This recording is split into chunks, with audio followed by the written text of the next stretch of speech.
हाम्रो अर्का साम्पाङ टोटली नयाँ, यी तीनजना चाहिँ पुरानोको नयाँ हो है।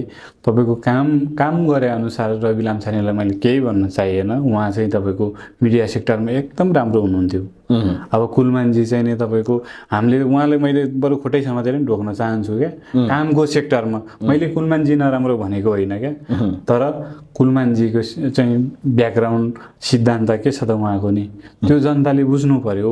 तपाईँको बिचरा हर्का साम्पाङलाई गाली गलोच गरिरहेको एमसिसीको मतियार भनेर त्यो शब्दहरूले चाहिँ नि गाली गरिरहेको छ।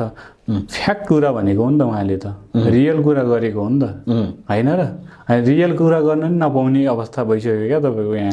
होइन, तपाईँले भन्नु खोज्नु भएको कुलमानजी एमसिसीमा मुछिनै भएको छ त? मुसिनु भयो। हेर्नु न तपाईँको च्याट जिपीटीलाई एकचोटि सोध्नुहोस् त।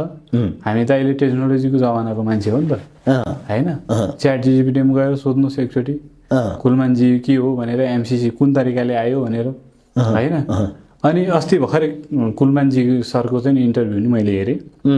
उहाँले चाहिँ एमसिसी भनेको यस कि नो दुईटा मत भन्नुपर्ने, तर उहाँले चाहिँ कुरा घुमाइ के भन्नुभयो भन्दाखेरि एमसिसी चाहिन्छ, आवश्यक छ। अब त्यही कारणले गर्दाखेरि नेपाललाई चाहिँ पैसाको आवश्यक छ के कसो भनेर कुरा घुमाएर गर्नुभयो। ए भूमिका धेरै बाँध्नुभयो। एकदम तपाईँको कि यसमा हुनुपर्छ कि नो हुनुपर्छ। एमसिसी भनेको आत्मघाती सम्झौता हो। फर्स्ट कुरा यो चाहिँ नेपाली जनताले बुझ्नु पर्यो।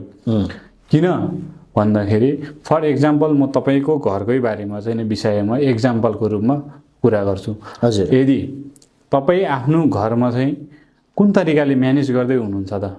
जस्तै म आएँ तपाईँको घरमा, ल है सर म तपाईँलाई चाहिँ नि 1 लाख रुपियाँ दिन्छु, तपाईँको घरको चाहिँ व्यवस्था, तपाईँको घरको चाहिँ नि पैसा राख्ने चाहिँ नि स्थान, यिनीहरू चाहिँ सबै मेरो हातमा हुनुपर्छ। तपाईँको घरको सबै चाहिँ नि चाबी चाहिँ मेरो हातमा हुनुपर्छ है। र तपाईँको घरको नियम कानुन भन्दा मेरो नियम कानुन चाहिँ ठुलो हुनुपर्छ। र भोलिको दिनमा मैले त्यहाँ तलमाथि गडबड गरेँ भने तपाईँको घरको नियम कानुनले केही हुनेवाला छैन।